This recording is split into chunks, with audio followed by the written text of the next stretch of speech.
بسم اللہ الرحمن الرحیم۔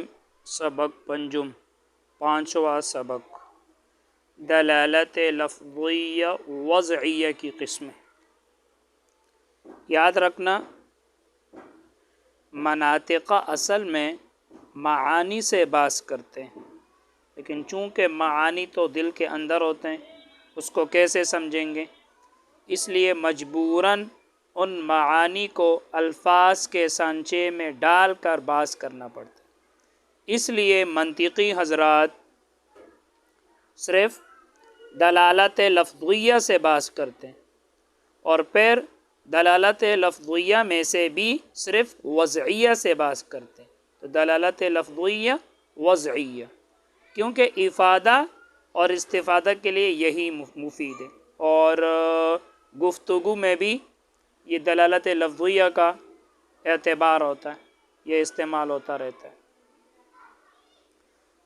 تو مناطق پر دلالت لفظیہ وضعیہ سے بحث کرتے ہیں، تو اس لیے یہاں دلالت لفظیہ وضعیہ کی قسمیں ابھی آپ کو بیان کریں گے۔ دلالت کی تو پیچھے آپ نے دو قسمیں پڑھی تھی، لفظیہ غیر لفظیہ۔ دلالت لفظیہ جس میں دلالت کوئی لفظ ہو، جس میں دال کوئی لفظ ہو، اور دلالت غیر لفظیہ جس میں دال کوئی لفظ نہ ہو۔ پھر ہر ایک کی تین قسمیں تھیں، لیکن مناطق صرف اسی سے بحث کریں گے، دلالت لفظیہ وضعیہ سے، کیونکہ لکھا ہے چونکہ اور دلالتوں سے، باقی جو دلالتیں ان سے زیادہ فائدہ نہیں پہنچتا، اور لفظیہ وضعیہ سے فائدہ سب سے زیادہ ہوتا ہے، اس لیے اسی کو بیان کیا گیا ہے۔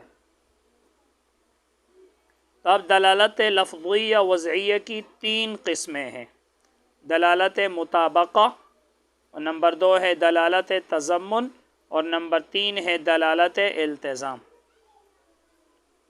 دلالت مطابقہ، نمبر 1 ہے دلالت مطابقہ۔ مطابقہ کس کو کہتے ہیں؟ مطابق، یعنی جو پوری طور پر فٹ آئے، مکمل۔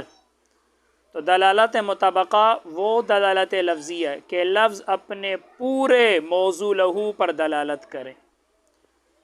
لفظ کسی معنی کے لیے وضع کیا گیا ہوتا ہے، جس معنی کے لیے وضع کیا اس کو کہتے ہیں موضوع لہو۔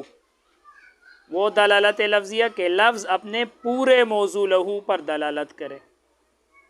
جیسے انسان کی دلالت مجموعہ کا مطلب جمع کیا گیا، انسان کی دلالت مجموعہ حیوان ناطق پر۔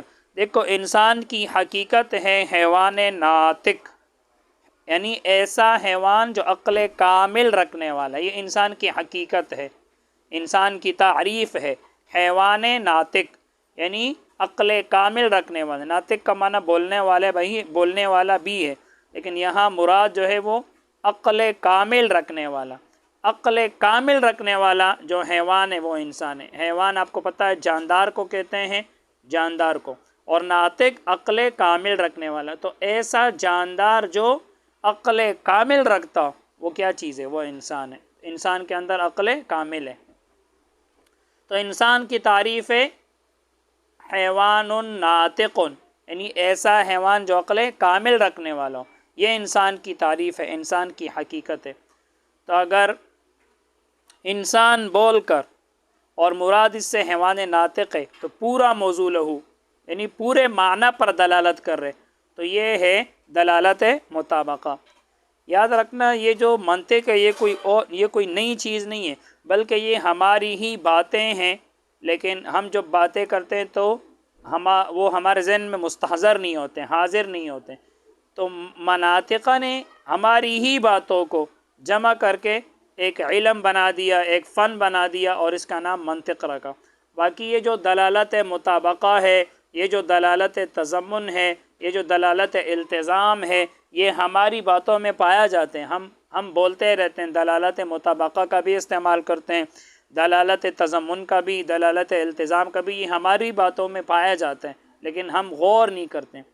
دیکھو، دلالت مطابقہ کہ لفظ اپنے پورے موضوع لہو پر، یعنی لفظ جس معنی کے لیے وضع کیا گیا ہے اس پر دلالت کرے۔ جیسے دیکھو، ہم اردو میں بولتے ہیں کہ ہم کبھی لفظ پورا موضوع لہو مراد ہوتا ہے، کبھی لفظ کا پورا موضوع لہو مراد نہیں ہوتا، اس کا جزء مراد۔ دیکھو، ہم کہتے ہیں اردو میں کہ آج سوراب گوڑ میں بارش ہوئی، سوراب گوڑ میں۔ تو یہاں دیکھو، سوراب گوڑ جب ہم نے بولا تو اس سے پورا سہراب گوڈ مراد ہے کہ آج سہراب گوڈ میں بارش ہوئی. دیکھو یہ دلالت مطابقہ ہے کہ بارش پورے سہراب گوڈ میں ہوئی. اور ہم دوسرا جملہ استعمال کرتے ہیں کہ میں سہراب گوڈ میں رہتا ہوں. تو کیا مانا کہ میں پورے سہراب گوڈ میں رہتا ہوں، بلکہ یہ مانا نہیں ہے، بلکہ سہراب گوڈ کے ایک گلی ایک گھر میں رہتا ہوں. تو یہاں دیکھو میں نے بولا تو کیا سہراب گوڈ، لیکن پورا سہراب گوڈ مراد نہیں ہے بلکہ اس کا ایک جز مراد ہے، سہراب گوڈ کا ایک حصہ مراد ہے. تو یہاں تو میں نے بولا سہراب گوڈ، لیکن پورا سہراب گوڈ مراد نہیں ہے بلکہ ایک جز مراد ہے. تو دلالت مطابقہ یہ ہے کہ لفظ اپنے پورے موضوع له پر دلالت کرے. جیسے انسان کی دلالت حیوان ناطق پر. انسان کی پوری حقیقت کیا ہے؟ حیوان ناطق. اگر ایک جز مراد لیا جائے تو یہ تضمن ہو جائے گا، اور اگر پورا لیا جائے تو یہ دلالت مطابقہ ہو جائے گا. آپ نے جب کہا آج سہراب گوڈ میں بارش ہوئی تو پورا سہراب گوڈ مراد ہے، تو یہ کیا ہوا؟ دلالت مطابقہ. اور آپ جب یہ کہہ رہے کہ میں سہراب گوڈ میں رہتا ہوں تو آپ پورے سہراب گوڈ میں تو نہیں رہتے بلکہ اس کے ایک جز میں، ایک حصے میں رہتے ہیں، تو یہ کیا ہوا؟ تضمن. تو دلالت تضمن یہ ہے کہ لفظ اپنے موضوع له کے جز پر دلالت کرے، پورے موضوع له پر دلالت نہ کرے. جیسے انسان کی دلالت حیوان پر یا ناطق پر. آپ نے انسان بول کر اور انسان سے آپ کی مراد پورا جو معنی موضوع له ہے یہ مراد نہیں ہے بلکہ آپ کا ایک جز مراد ہے، تو یہ کیا ہو جائے گا؟ دلالت تضمن. جیسے انسان کی دلالت حیوان پر یا ناطق پر. انسان کس کے لیے وضع کیا گیا تھا؟ حیوان ناطق. لیکن اگر مراد آپ کا حیوان ہے یا صرف ناطق ہے تو یہ کیا ہو جائے گا؟ دلالت تضمن. جیسے آپ نے کہا میں سہراب گوڈ میں رہتا ہوں، تو یہاں سہراب گوڈ جب آپ نے بولا تو پورا سہراب گوڈ تو مراد نہیں ہے بلکہ اس کا ایک جز مراد ہے.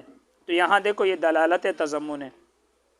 اسی طرح دیکھو آپ کہہ رہے ہو کہ میں چارپائی پر بیٹھ گیا، تو کیا مانا؟ آپ پورے چارپائی پہ بیٹھ گئے یا اس کے ایک حصے پر بیٹھ گئے؟ اس کے ایک حصے پر بیٹھ گئے، تو یہ بھی کیا ہے؟ دلالت تضمن. دیکھو لفظ تو آپ نے کس کا استعمال کیا؟ چارپائی کا. لیکن یہاں کیا چارپائی کس کے لیے وضع کیا گیا ہے؟ یہ جو جس کے چار پائے ہیں، اس کے چار پاؤں ہیں، اور یہ اس کے اوپر یہ رسیاں مسیاں، اس پورے کو چارپائی کہا جاتا ہے. لیکن یہاں چارپائی بول کر پورا چارپائی مراد نہیں ہے بلکہ اس کا ایک جز مراد ہے. اسی طرح آپ کہہ رہے ہو کہ درخت پر چڑیا بیٹھ گئی، تو کیا پورے درخت پر بیٹھ گئی یا اس کے ایک جز پر بیٹھ گئی، ایک حصے پر؟ دیکھو ایک حصے پر بیٹھ گئی، تو یہاں بھی درخت سے پورا درخت مراد نہیں ہے کہ اس کا تنا بھی ہو، شاخیں بھی ہو، نیچے جو جڑ ہے وہ بھی ہو، بلکہ ایک جز مراد ہے. تو کبھی لفظ بول کر پورا معنی موضوع له مراد ہوتا ہے، وہ کیا ہو گیا؟ دلالت مطابقہ. کبھی لفظ بول کر پورا موضوع له مراد نہیں ہوتا بلکہ اس کا ایک جز مراد ہوتے، تو یہ کیا ہوا؟ دلالت تضمن. تو یہ ہمارے الفاظ میں جو ہم باتیں کرتے رہتے ہیں اس میں یہ پایا جاتا ہے، لیکن ہم غور نہیں کرتے. تو دلالت مطابقہ کس کو کہتے ہیں؟ کہ لفظ اپنے پورے موضوع له پر معنی جو جس کے لیے وضع کیا گیا ہے پورے موضوع له پر دلالت کرے. اور دلالت تضمن یہ ہے کہ لفظ اپنے موضوع له کے جز پر، ایک حصے پر دلالت کرے. جیسے انسان کی دلالت حیوان پہ یا ناطق پہ، تو یہ کیا ہو جائے گا؟ دلالت تضمن. اور نمبر 3 ہے دلالت التزام. دلالت التزام یہ ہے کہ لفظ اپنے موضوع له کے لازم پر دلالت کرے. یعنی دلالت التزام یہ ہوتا ہے کہ لفظ نہ پورا موضوع له پر دلالت کرے، نہ موضوع له کے جز پر دلالت کرے، بلکہ ایک خارج ایک چیز جو ہوتی ہے جو اس کو لازم ہوتی ہے اس پہ دلالت کرے. کہ لفظ اپنے موضوع له کے لازم پر دلالت کرے، یعنی یہ جو لفظ جو ہوتا ہے جس کے لیے وضع کیا گیا، یہ تیسرا چیز اس کے ساتھ لازم ہوتا ہے. جیسے انسان، اب اس کا موضوع له پورا موضوع له تو ہے حیوان ناطق اور تضمن یا حیوان یا ناطق، لیکن ایک تیسرا چیز ہے جو انسان کو لازم، وہ کیا ہے؟ قابلیت علم. کیونکہ علم میں قابل کون ہوتے ہیں؟ انسان ہی ہوتے ہیں. تو یہ کیا ہوا؟ دلالت التزام. دلالت التزام بھی ہماری باتوں میں پایا جاتا ہے، یعنی ہم ایسا لفظ استعمال کرتے ہیں کہ نہ اس کا پورا موضوع له مراد ہوتا ہے، نہ اس کا جز مراد ہوتا ہے، بلکہ ایک لازم چیز مراد ہوتی ہے۔ جیسے مثال کے طور پر ایک آدمی آیا، آپ کو پتہ ہے کہ یہ آدمی بہادر ہے، تو ایک آدمی کمرے میں آیا تو آپ نے اس کو دیکھ کر آپ بولنے لگے کہ کمرے میں شیر آ گیا، کمرے میں شیر آ گیا۔ اب شیر تو آپ ایک جنگلی جانور کو کہا جاتا ہے، وہ اس کا پورا موضوع لہو معنی ہے، شیر جنگلی جانور۔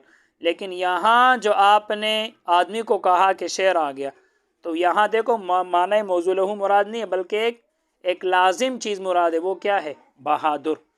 جنگل میں جو شیر رہتا ہے وہ آپ کا مراد نہیں ہے، بلکہ یہاں انسان مراد ہے جو بہادر ہے۔ اسی طرح کوئی آدمی آ گیا، آپ نے بولا کہ گدھا آ گیا، گدھا۔ تو اب گدھا تو آپ کو پتہ ہے وہ جو جانور ہے اس کو کہا جاتا ہے، لیکن یہاں آپ گدھا بول کر آپ کا وہ جانور جو گدھا ہے وہ مراد نہیں ہے، بلکہ یہاں آپ کا مقصود کیا ہے؟ بے وقوف، بے وقوف۔ یہ کوئی بے وقوف آدمی تھا تو آپ نے کہا گدھا آ گیا، تو یہاں دیکھو اس کو بے وقوفی لازم ہے، تو دیکھو ایک دلالت الزام کیا ہے کہ لفظ اپنے موضوع لہو کے لازم پہ دلالت کریں، لازم پہ، نہ پورا موضوع لہو نہ اس کا جز۔